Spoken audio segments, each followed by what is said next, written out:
Hey folks, Jim Thomas here, Fitness Management and Consulting. I appreciate you being here at the channel today. And for you folks that have not yet done so, please hit the subscribe button. I appreciate it. And if you find the content beneficial, please hit that like button as well. So our topic for you today, it's 12 tips to reduce gym employee turnover. How do you reduce staff turnover? One of the things we can't train is time in the saddle. We can't train experience, time with your company. There's so much value in this. And when you find good people, we want to keep them. And one of the first things I want to say, just as kind of an umbrella over this, the way I like to view our staff, it's the same way we view our customer. Okay? We want to create this unique, valuable experience. We want to nurture, we want to maintain interest and desire. We want to keep them coming back for more. Okay? Because one of the things that we know, the data tells us that the reason good people leave our organization is the relationship they have with their immediate supervisor. So what can we do? So number one, hire the right people. Okay? And so here's what I mean by this when I say hire the right people. Of course we want to hire the right people, right? But here's what I found to be true. If we wait to hire people when we simply need them, many times we'll make a mistake because we're trying to fill a slot all of a sudden. One of the things I want to suggest here in terms of hiring the right people is to be interviewing, be recruiting, be talking to people every single day. Don't just wait for the need to start doing this. Okay? Do it well in advance. It's kind of like building your pipeline. If you're in sales, you want to build your pipeline. You want to plan for the future. Same thing here. You want to hire the right people. And I'll give you another tip on this when it comes to hiring the right people. One of the things that I like to suggest is when you're running ads and people are responding, always ask, please send over a 30-second video of why you're the best person for the job. And this is a great way to start eliminating people that I know it's a simple thing to do, but don't understand how to do that, don't understand technology, or can't or won't follow directions. You might find some folks that seem really terrific, but they won't send that over.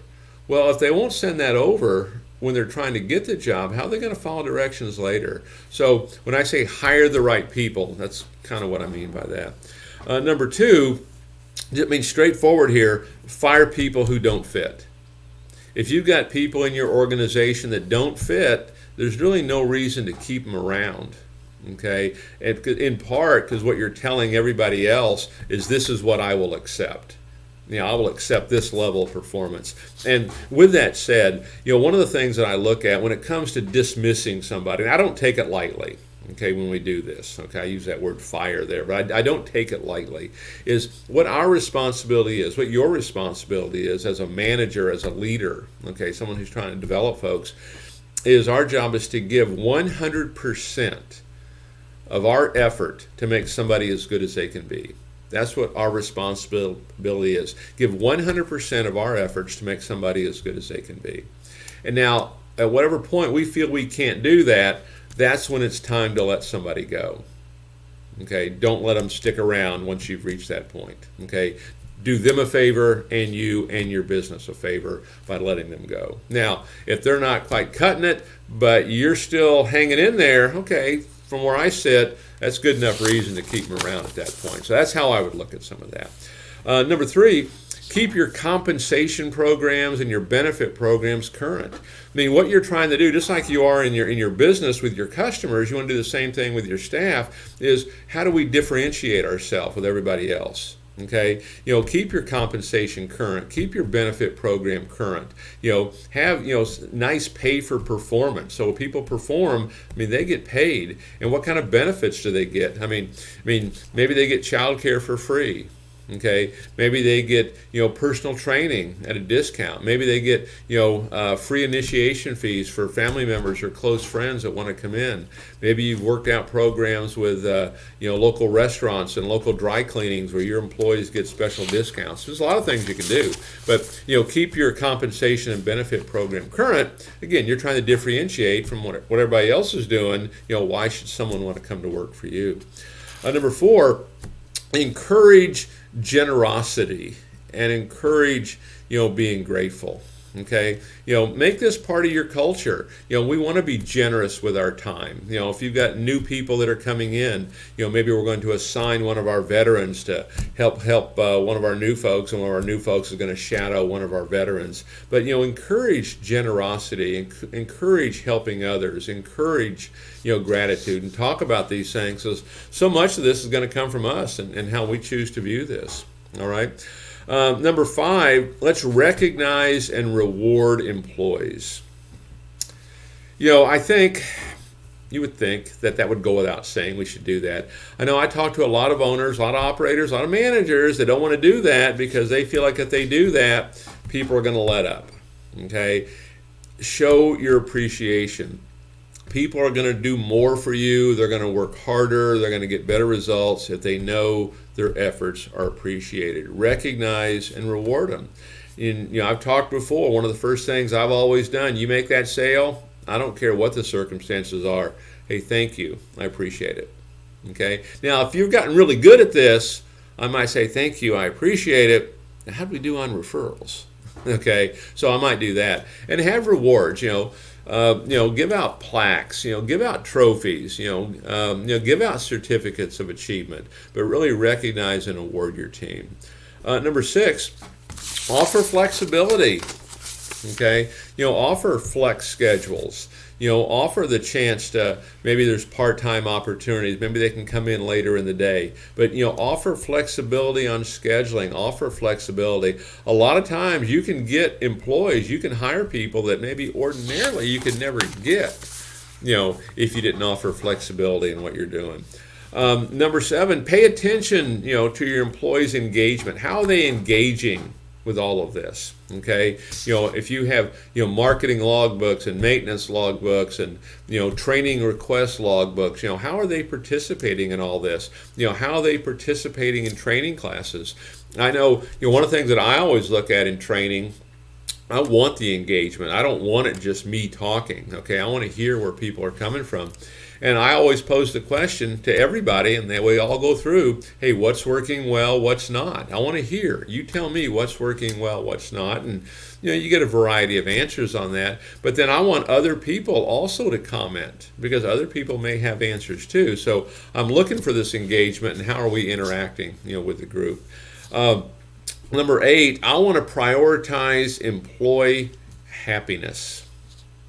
Okay, I want to prioritize employee happiness. I want folks to be happy. I want them to enjoy coming to work, and I'm going to ask their opinions. I'm going to be respectful of them. I'm going to do all those things, the same things I would do with a customer. I want to talk to them. I want to ask questions. I'm going to ask follow-up questions. I'm going to get to know them a little bit. Okay, but I want to prioritize employee happiness. Because what starts to happen, I can give you an example. We had a club one time that they were writing some business, but the retention wasn't very good. Their cancels were high. Their member complaints were high, and they couldn't quite figure it out. And so I'd gotten involved with them, and you got to the bottom of it, and our staff wasn't that happy. Okay, it was kind of what the problem was, and it was feeding off into our member base. So it can have other things as well, but prioritize your employee happiness. Okay, I'm not talking being content. We're content, but really they're happy to be here. This is great. They look forward to it.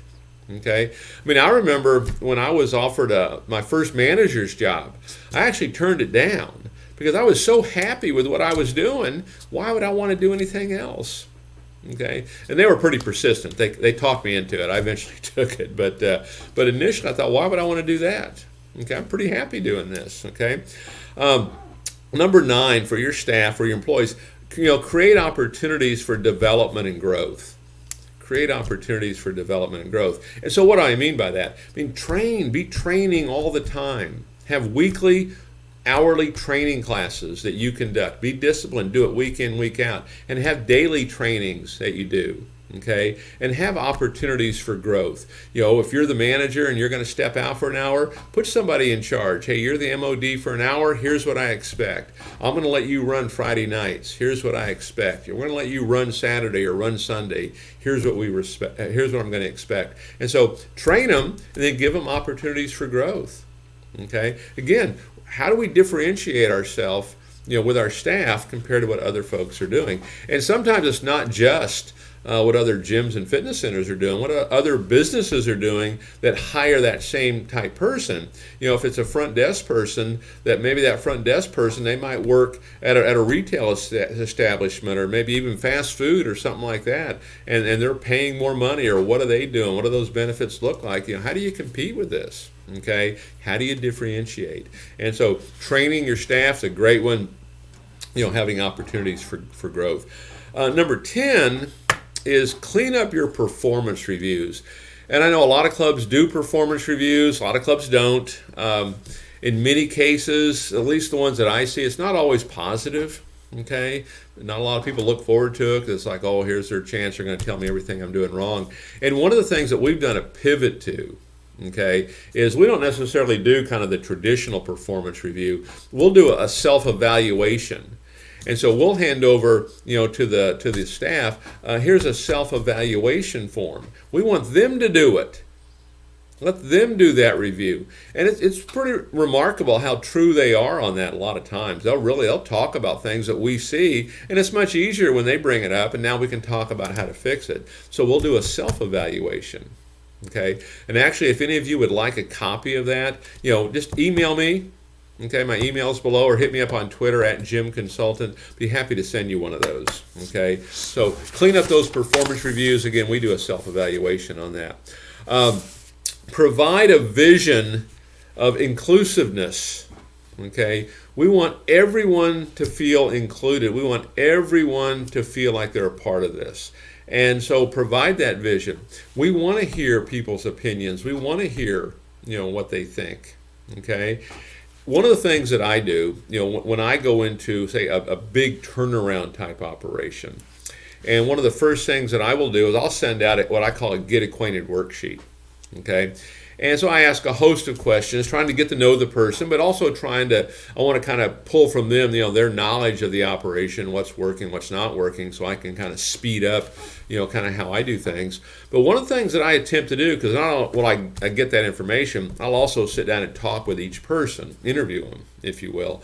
And if some of the things that they're talking about make sense, I will include that in recommendations on how to get this business back, because I want that sense of inclusiveness. I want them to know that, hey, their voice is heard, their opinion matters. And so when those things fit with what we're trying to do, that stuff's going to be included, and we're going to do it. Okay, and there's been plenty of times I've done marketing programs because someone said, Jim, I think we should do this, I think we should do this.